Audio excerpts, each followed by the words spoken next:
Jeff Mason, the White House correspondent for Reuters and president of the White House Correspondents Association, is in Washington, and he joins me now. Jeff, good to see you. Good to see you, Vlad. I want to ask you about something that has been on a lot of people's minds in the last 24 hours. The president-elect has postponed a press conference originally scheduled for today to address his business holdings. It's been over a month since Trump won the election and more than 4 months since his last press conference.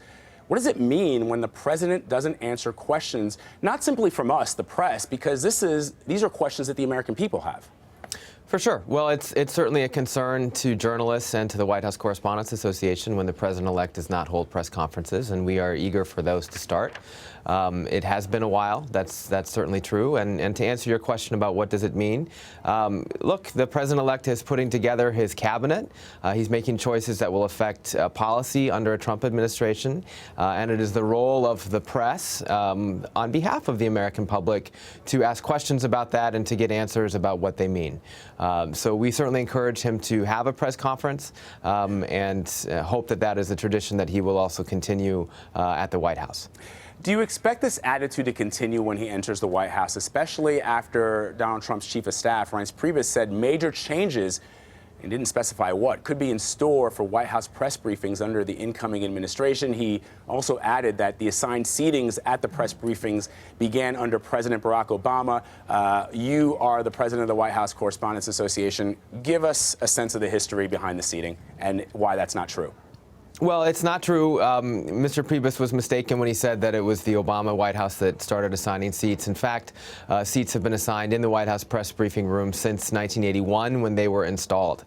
So that is a long-standing tradition. And in fact, the White House Correspondents Association assumed the responsibility for assigning those seats on the request of Republican and Democratic administrations who were sensitive to the possibility of looking like they were favoring others if they made the assignments themselves.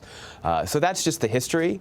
In terms of broader changes at the White House with regard to the press, you know, at this point it's hard to say. I think we're kind of waiting to see what happens when President-elect Trump comes to the White House, but we are certainly going to continue pushing for access in the same way we have under this president, President Obama, and in the same way that we have for decades. His surrogates and people on the Trump transition team have said that these changes could be good changes. Will the White House Correspondents Press Association respond when we learn of those changes? Sure. I mean, if they come out and announce what changes they have in mind, we probably won't respond. But at this point, it's kind of a guessing game, and we're waiting to see what they have in mind. All right, let's move on. 6 groups have gathered more than 400,000 signatures from people concerned about President-elect Trump's conflicts of interest. Some petitions demand Mr. Trump sell his assets to a blind trust, while others are calling for a congressional investigation. The president-elect took to Twitter today, as he does almost every day, brushing off his business entanglements, saying, "The media tries so hard to make my move to the White House as it pertains to my business so complex, when actually it isn't." What does the president-elect have to do to avoid these conflicts?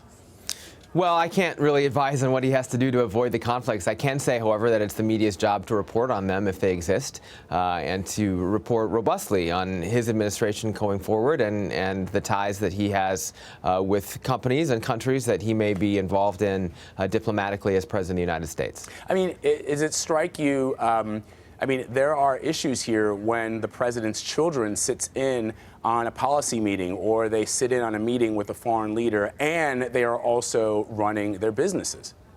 Well, that's definitely raised eyebrows, and I think that's a concern to some lawmakers who are watching and others who have raised questions about it. And that's one reason why it's important for reporters to be able to report on that, which we have. And I think that'll be an interesting decision that he has to make going forward.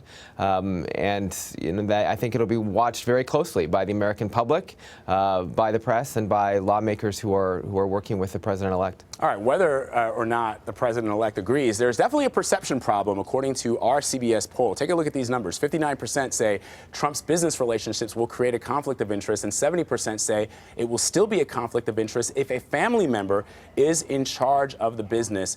How problematic can this get? And even with the reporting that is done, will that change the president's mindset when it comes to this? Well, it's hard to say what will change the president-elect's mindset, but it is problematic insofar as there are people calling for the Government Accountability Office to look into his conflicts of interest. Elizabeth Warren, the Democratic senator from Massachusetts, is one of them. And so that alone will keep that sort of thread in the headlines. And for that reason, I suspect that the Trump transition team and perhaps the future Trump administration will have to answer that, or will, in any case, have an issue there that others are asking about. All right, let me ask you one last thing. In addition to these conflicts of interest, Donald Trump also has a Russia problem, according to some. There's a growing concern with Rex Tillerson's ties to Russia as we learn more about Russia's involvement in interfering with our election. Well, again, today, the president-elect on Twitter wrote this: if Russia or some other entity was hacking, why did the White House wait so long to act? Why did they only complain after Hillary lost? I guess, Jeff, does Mr. Trump have a point here? I want your take on this. On one hand, there's certainly a lot of people that are saying, look, if the Obama administration had even more details than they were willing to let on, and they didn't because they didn't want to seem to be in the tank for Hillary Clinton, that's one thing. But the president-elect himself encouraged Russia to hack, to do some hacking. Yeah, I mean, that was a big story in the fall. I guess the important thing that I would point out here is it wasn't just after the election that this issue was talked about. The intelligence community came out in October, early October, and said that Russia had been involved in hacking Democratic organizations. So it is not a new development after Hillary Clinton's loss that the White House has commented on it, or that the government generally has commented on it. In fact, intelligence agencies had already made that determination as the election was taking place. All right, serious questions. Jeff Mason, we thank you as always. Thanks so much. My pleasure.